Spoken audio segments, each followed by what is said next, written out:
which destinations are now looking at India as a serious market? Everybody in the world today is looking at India. 200 million people have passports in India. First-time traveler is not necessarily going to Hungary or Sweden. They'll do Thailand because it's accessible and it's a lot cheaper than traveling within India at times. So foreign का छापा भी लग जाता है. The next wave of travel, I believe, is going to be from the tier 3 and cities and beyond. Is the role of AI in travel. Does that put the travel agent at risk? It's not as easy as it looks. In mature markets like the US, it's at 50-50 offline, online.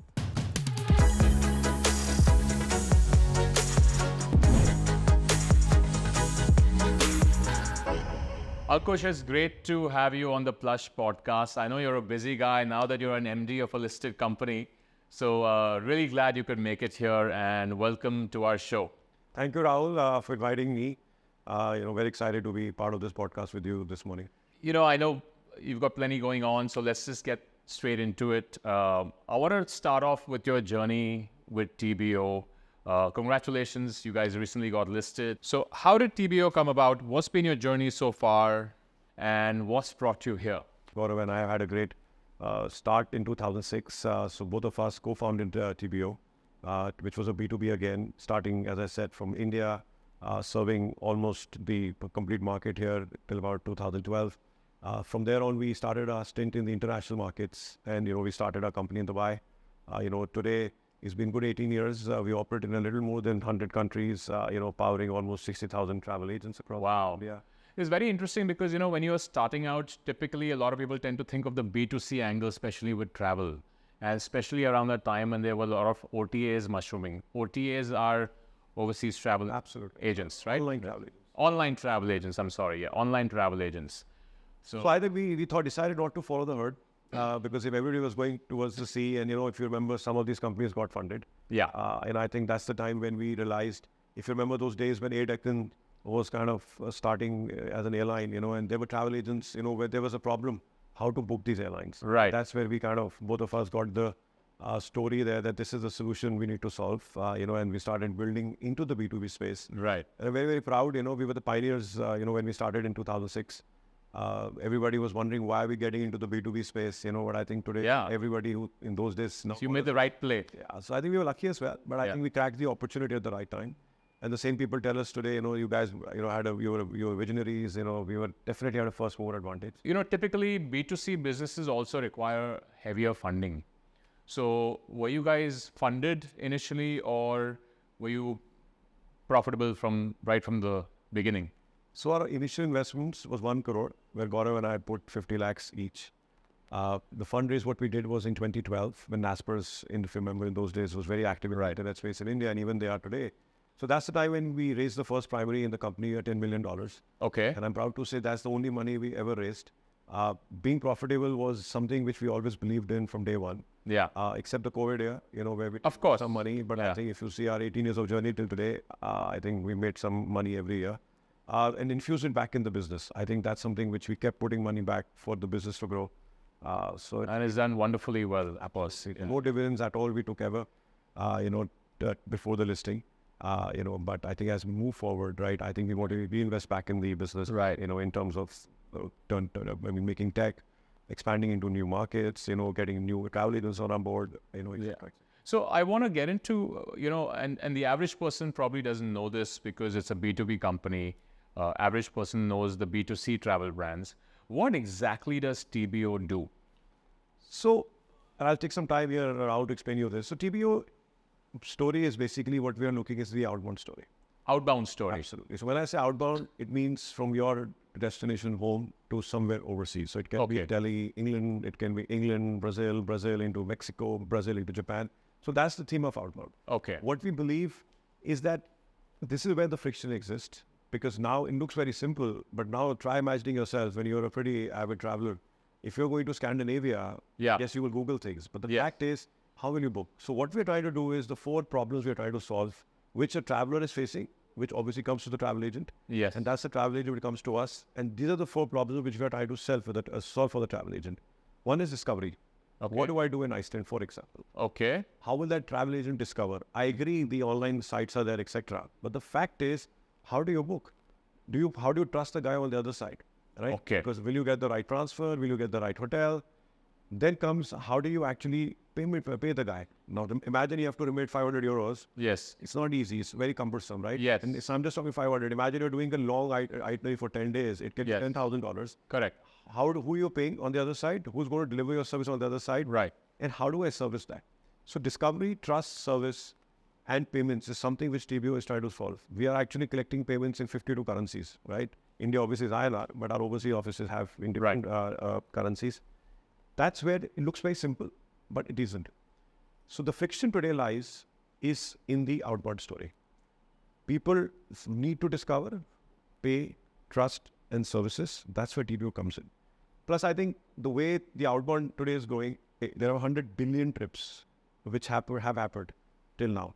Every year, 6 to 7% CAGR is when the outbound trips are going. And I say outbound meaning, again, I repeat, from your home to overseas destination. Right. So for an Indian traveler, outbound is obviously outside of India, but someone from the UK, outbound is any other part of Europe or Asia or And if the you US. see today, if I break this into 3 buckets, if I see the European market, it is evolved. They are now a little older on demographics, but the money is there, right? They want to travel. That's where they want to look at the travel agent.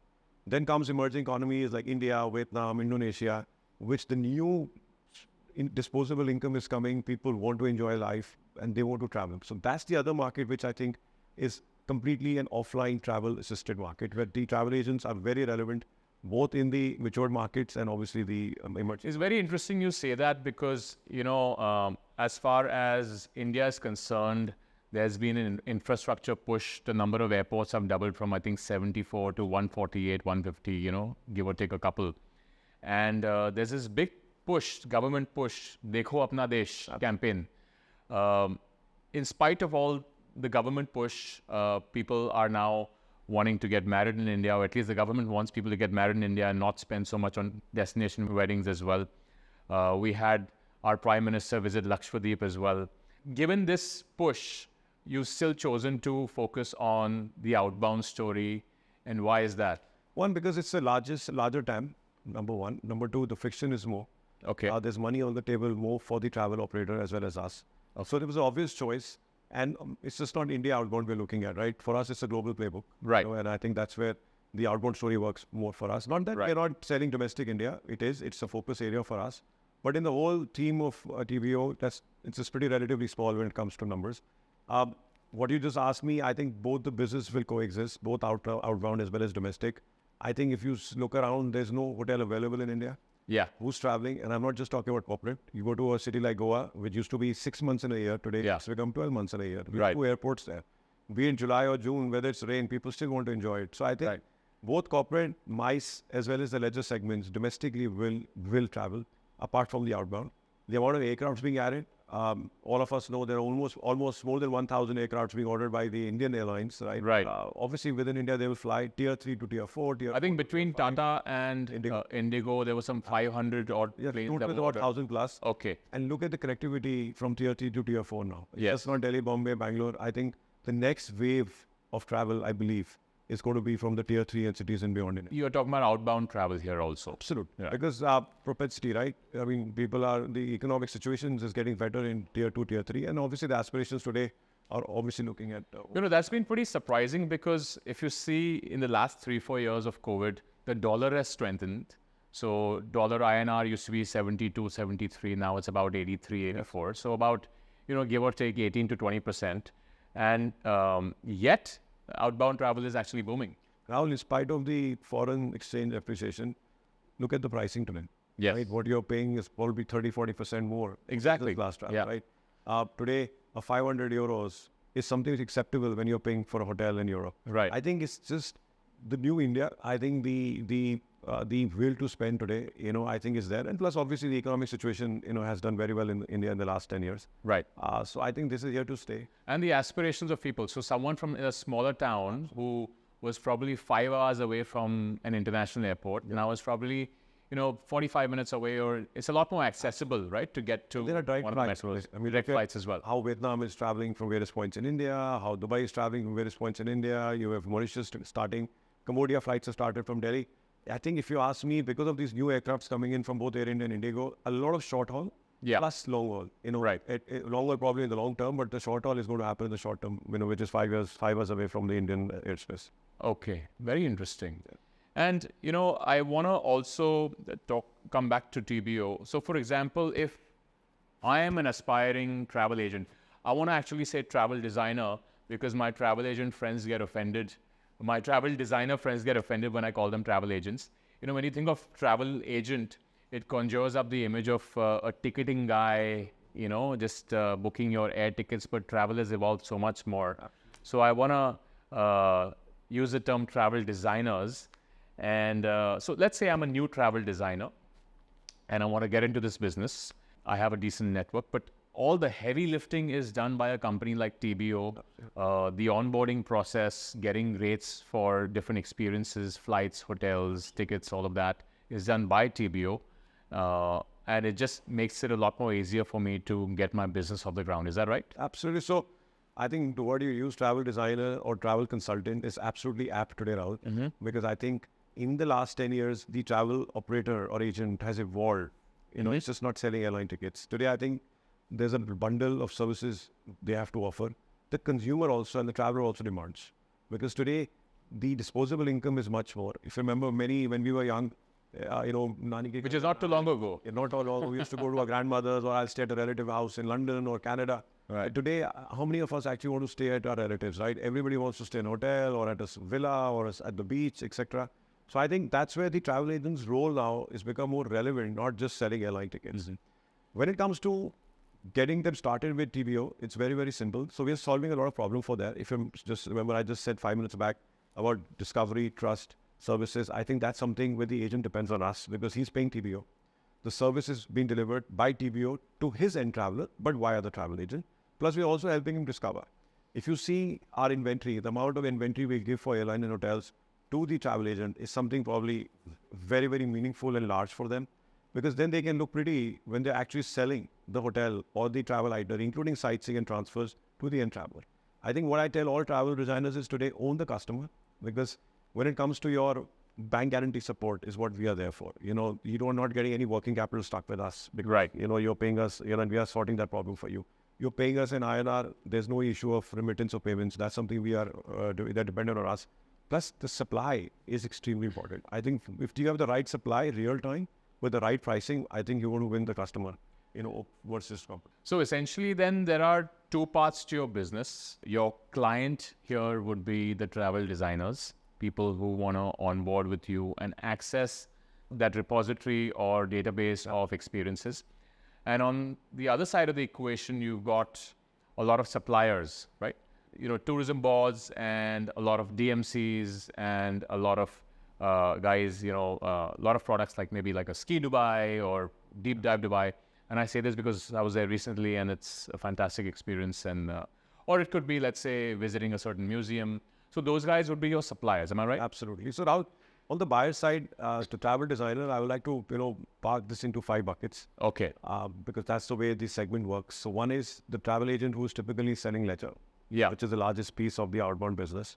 Second is the corporate travel agents. So they are medium, small enterprises, even large enterprises who are serving large corporations. Okay. Focus is corporate, right? But they also need those inventories and supply. They're the ones who are doing MyStrips. Or even corporate travel, right? The big CEO. Travel desk in a large corporation, right? Yeah. Third is the tour operators. So there are many in India, which are doing these large group series, especially if, people who are a little old, want to travel in groups, which is still very popular. Right. And they travel in groups where the food can be taken care of, because a lot of India is vegetarian. They have their own Maharaj traveling with them. A lot from Mumbai and west part of India, I would say, is very popular with these series. Right.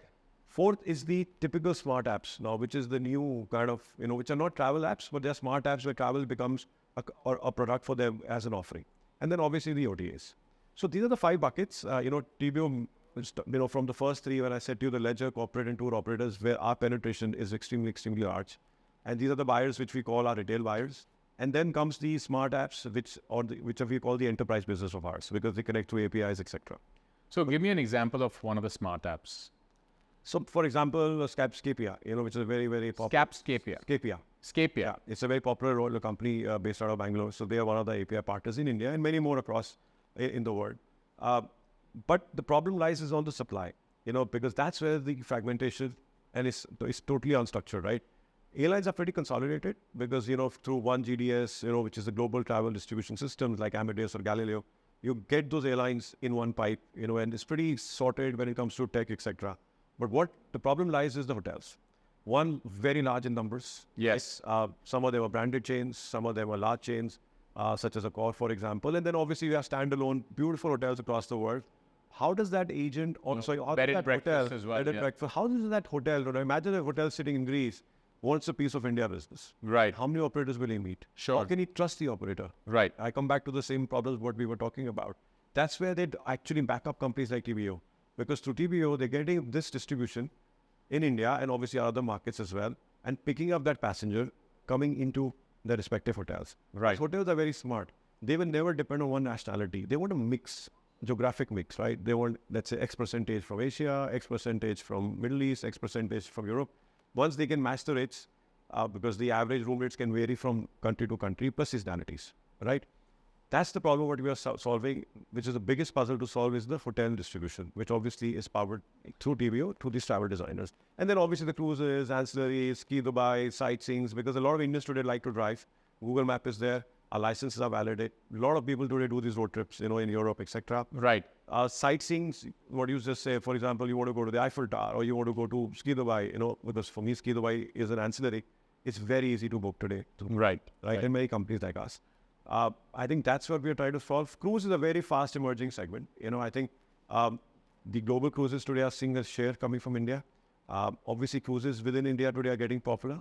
Cordelia, which started a couple of years back, has started to see some early numbers coming from India. And I always say this is like the first step when somebody is going to taste what a cruising is. Let them evolve themselves from a Cordelia to, let's say, a Royal Caribbean or an NCL or those large cruises in Europe and Asia. But, with the internet, obviously internet has been around for 3 decades now. If I want to book a road trip or if I want to book a cruise as an end consumer, I can do it directly. What value add is a travel agent bringing in here when so much of this inventory is available for direct booking as well? So I think one is saving time. I mean, imagine if you have to search through 6 cruises, right? And are you going to make the right choice, right? That's the big question mark. I think that's where the travel designer or the travel agent plays an extremely important role. One is saving time for you. Plus, he or she knows, which is the one which is going to fit in your needs. Plus, even if you want to book, paying money can be cumbersome. Everybody is not paying through credit cards, right? People are buying through banking transactions, TGS, NIFT, whatever it is. And that's where I think the travel agent plays an important role. Plus, I think bundling the whole package, even if you want to go to cruise for online, how will you go to the cruise? You still need an airline. You still need a visa. So it's not that you can escape the travel agent. Some of these services, you will go back to the travel designer. So if you're doing that, why don't you pay that extra dollar and get that headache to an expert, which can give you a better suggestion and obviously conclude the transaction for you and saving your time. There is this mindset which a lot of people have, and of course you can disagree that if I do it on my own, I am probably going to get a better rate as well if I'm booking directly through, let's say, an OTA or... Rahul, yes and no. At times you will, at times you will not. Some of the OTAs sometimes are discounting heavily during some festival or some Diwali sale, for example, or some other sale. The inventories are dynamic. So sometimes you can see the hotels was kind of having last minute issues with their rooms. They will probably dump the pricing on the OTAs or directly on their websites. So this is part of the game, I think, but it's something which is going to stay. So I don't think it's always cheaper online. I think it can change time to time, destination to destination, hotel to hotel. Do you think the ones who are traveling and using travel designers is an older demographic? Because a lot of the younger ones prefer to be flexible and book trips on their own online and often, want to go there without an agenda, a fixed itinerary or a fixed agenda. Sure. And then just roll with it. So the easy answer is the older ones, absolutely, they go back to the travel designer. But I think the first-time traveler, right, globally, right, he still wants to talk to a travel designer because they want to trust somebody who they're dealing with. These are younger demographic, younger generation. They are a little skeptical on paying something who the person they don't know. They rather transact on a table, through a travel agent or travel designer, plus the knowledge of that particular destination. Some of the countries still need a visa to travel outbound. That's where Most of the countries. exactly. So that's where the Most of the countries one wants to go to actually. So that's where the travel agencies or the travel operators play an important role. The online shift generally happens when somebody is involved from a first-time traveler before the older group, who's traveled 10 countries, now he wants to go back. That middle segment. So that's where they start, trying point-to-point short-haul destination, for example, India, Dubai, or let's say Dubai into Saudi Arabia, etc. That's where, the shift might happen to online more. But I think that the older generation and the younger first-time travelers, are still going back to the travel design. Right. And, how has the graph of a first-time traveler changed or evolved over the last few years? Because my guess is typically when a person starts traveling overseas for the first time, they'll do Thailand because it's accessible and it's a lot cheaper than traveling within India at times. So foreign ka chapa bhi lag jata hai. And then they'll probably move to like a Sri Lanka, perhaps a Dubai, Singapore, Malaysia, some of these Far East countries before then ticking the boxes with the US or, London. A first-time traveler is not necessarily going to Hungary or Sweden because they don't quite get that social validation. As I say, gaadi, imported kharidni hai to Mercedes kharidni hai. They're not going to buy a Porsche or one of those, right? So the same mindset. So beautiful explanation what you were saying, and I will just tell you how the journey of a traveler evolves, with destination. So am I way off, or is this absolutely in line? Yeah. And I'll tell you how it's working right now. So I'll just pick up India for example, right? I can always talk about other markets as well because we are here, so we'll talk about India. The first-time traveler will look anything where visa is on arrival, right, and which is close from home. One, it's more economical to fly in, which is something which is 3 to 5 hours away. Hotels are pretty reasonable, especially in Asia. So he's going to get that stamp a couple of times, and seeing how the outside world looks from India, and then start maturing into a Europe. And Europe generally typically starts from Western Europe. After that, it will now evolve to a US and Europe, or US or Australia. Within Western Europe as well, they want to probably hit London. London, France, Italy, Spain, typical.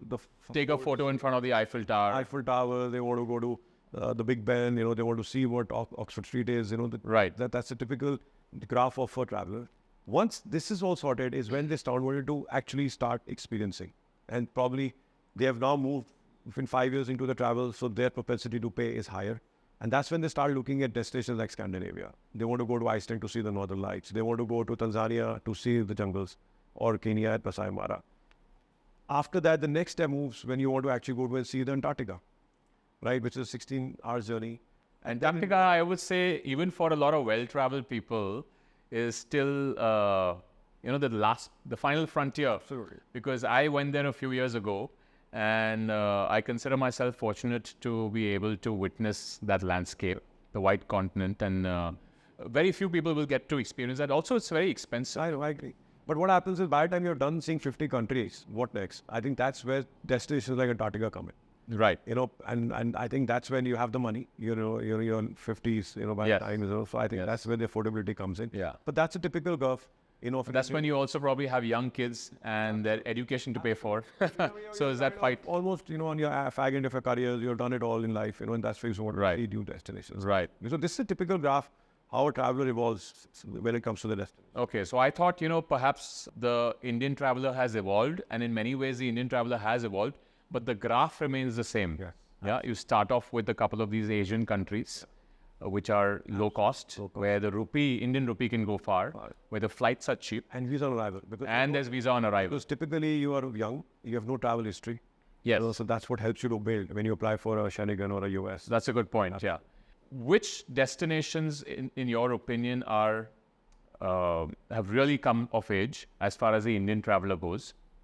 And the second part to this question is, which destinations are now looking at India as a serious market? Because 1.4 billion people, obviously not everyone's traveling. Let's say 350 million are traveling.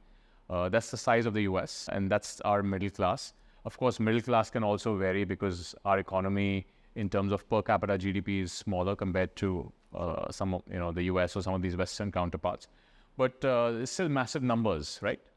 So the destinations, to answer your first point out, what are evolving today are where today direct flights have started, which were never there before. And just to give an example, Baku has done pretty well, where people are now taking their shots at Baku, which is 4 hours away from India.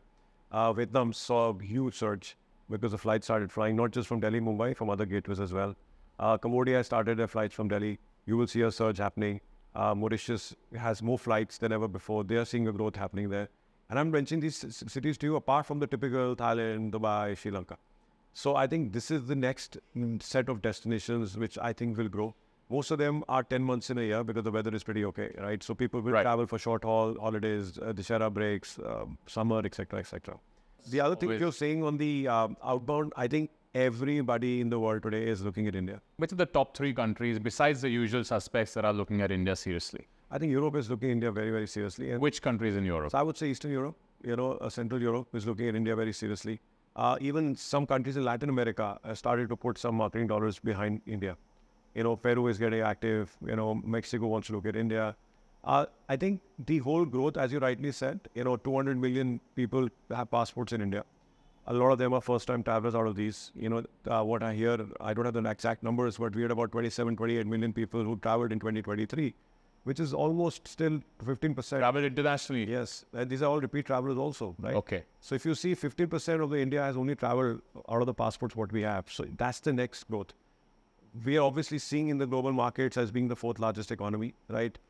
Poised to be hopefully the top 3. Yeah. I think so. Everybody wants a piece of the India. Plus, one, we are an English-speaking country. It's much easier for them to handle. Payment is not an issue. We can pay through credit cards, Visa, MasterCard. And when it comes to food, we are choosy, but not as choosy, as certain other countries do have when they travel outbound. I thought we'd be more choosy given that how diverse our population is, and there's a strong push towards there are a lot of vegetarian travelers, right? And that's why you have a lot of these group tours where they take their own Maharaj along as well. So, Rahul, that's a very peculiar vegetarian eating people, right? But if you see a lot of people, hotels today, and everybody is kind of in the world now is okay with vegetarian, right? Which wasn't there 20 years back. So you manage your way, if you're a vegetarian. But if you want that without onion, without garlic, obviously you have to carry your Maharaj. A funny story, when I was going to Antarctica, I actually dabbled a little bit as a travel designer. I sold that trip to a few friends as well. And a travel agent got in touch with me. He was very interested in buying the top tier of, the Antarctica cruise, which is, I think, $20,000 per person, that whole thing, the whole trip. And that too on a twin sharing basis. So you're a family of 5 willing to spend $100,000. But the first question he asked me was, "Khana kya milega?" Right?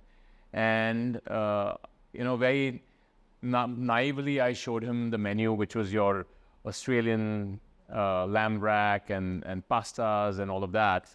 And he straight up asked me, "I want roti, sabzi, dal, chawal for my client." They're willing to spend $100,000, plus obviously their flights and all of that, but they want that Indian food. So yeah, there is this particular, segment which is very particular about their food. But I also know a lot of these guys who travel with the YPOs of the world. After 3 or 4 days, they start missing their Indian food, right? So they'll be, witnessing the Northern Lights, but they want to have their Maggie along with that in that cold weather. Absolutely. I think everybody does miss the Indian meal after 3, 4 meals. But a lot of these large groups like YPOs, etc., actually do carry the Indian caterers with them. Right. But yes, they have the will to pay, so that manages. So and hotels do realize that, if you want these large groups from India, they'll have to manage the food, or they'll have to allow them to, kind of use their kitchen to get that Indian meal served to the traveler. Right. What's your opinion on some of these other countries like Saudi Arabia? Saudi Arabia has been spending a ton of money marketing the destination to India. Is Saudi Arabia ready for the Indian traveler? I think besides the religious traveler, they're completely on the right track. I think they're spending some smart money into India, trying to educate the Indian traveler, about Saudi. Saudi has many districts, which all of us know. So all of them are focusing in their own way. So the noise is there. But I think it's still a couple of years away because the destinations are still getting ready as we speak. But I think the knowledge sharing, which they've started to talk about, the destinations started to happen. We have been doing a lot of kind of education with the travel agents, a lot of workshops, and I'm sure others are doing as well. So I think they're on the right track. But I think actual what will unfold is probably 2 years from today. I'm sure the flight connectivity will further increase from India to Saudi, beyond just Riyadh, to other non-stop into, let's say, a Red Sea or a Neom. These amazing destinations which are coming in. But absolutely, India is a very big focus market for them, and I think that'll continue to stay. You mentioned there are different buckets in which you put these travel agents. And booking a travel experience can be a complex product, as you rightly mentioned, for a large section of the audience. But you also have, you've got your hotels, flights, cruises. Which part of that pie is the most profitable for a travel agent? Is it the experiences? Is it the flights? Flights, I would assume, So I would wafer say thin the margins. bundle of the service offering is the one where the profit will come in. I always say airline is the first point of call. And then how you kind of bundle this, beyond hotels and transfers, etc., is where the money starts coming in. Pure play airlines, yes, there are margins, but not the way it used to be. But I think where the money today is in the non-air business or the non-air products, what you're selling to the travelers. So bundling is very, very important. And I've seen this change, with the market, where people have started to realize that, you've got to bundle this rather than just not selling airline tickets. Airline tickets are very important, but the profitability will come more from the You bundle it with like the right hotel and perhaps some of the on-ground experiences. Absolutely. And leisure travel is the way to go there. So leisure is obviously the biggest piece. Not that the corporate business is slowing down. I mean, corporate business is pretty well because the way India Inc. is going right now, But I think leisure is very consistent, right? And, this is something which will continue to grow. Have you focused on business travelers yet? Because some of the OTAs are talking about how business travel can possibly be 40% of their top line. So, Rahul, we don't serve to the end customer or to the end corporate. I think that's the theme. And it's been very successful because the promise to the market, to our travel operators is that we are never going to go to B2C. So all of them are dealing with corporates, all of them dealing with leisure. For us to tell you that how much of business and leisure is very tough for me, because we don't map every transaction of ours, whether it's leisure and corporate. We can see it's leisure and corporate by the behavior of the booking. But there's no plans of TBO going to business travel or any consumer. Their business is safe. Yeah, we will keep serving the B2B market. We are very, very happy. We have built some great platform across the country, our relationships, and the travel agents trust us, for delivering and not competing with them. So, we are complementing them by getting this amazing supply, both in airline hotels and the ancillaries, and let them own the customer, and we are there to back you up. I want to address the elephant in the room, which is the 20% TCS which the government has levied on outbound travel. And in spite of that, outbound travel is doing really well. So something's working, obviously. What exactly is this 20% TCS for those who don't know? And is the government listening to the outbound travel operator as well? So TCS is any other like tax collected at source. For example, if you buy a car, above 10 lakh rupees is where you pay that 1% TCS. Right. So the same has been come to travel, but it's 20%. I think it used to be 5% and now it's hiked to 20%. It's a part of taxation. I think that's a policy of the government. We need to follow it. And I think it's been a year. Our market obviously had some initial challenges on understanding the process. But I think it's settled down now, and our growth is still happening, and it's a law we have to follow. And we'll urge everybody to follow and to make sure that you're compliant as per the government and the law of the land. Sure. So it's one of those taxes it's been added. And you can probably set that off. Absolutely. Against your advanced tax. Against your advanced tax. So for business owners, that's an advantage. Yeah. And also this tax is applicable if you're spending more than 7 lakh rupees in a financial year. This is also for leisure travel. Corporate travel doesn't have the TCS on it. Okay. So if me and my family want to go on a trip to Europe, obviously the tax will be deducted. It'll be deducted, absolutely. Right? So there's a certain tax over and above the 7 lakh rupees, which I have to park with my travel agent, who is then responsible for paying it to the government. First 7 lakhs, it's not, but is exempt, right? In a financial year. Okay. So like most of the things, it just will probably settle down. I think taxes come and go. I mean, but they never go actually. But the fact is, people get used to it. And if it's the law of the land, I always say we have to respect it, right? And we have to make sure that we are compliant. Sure.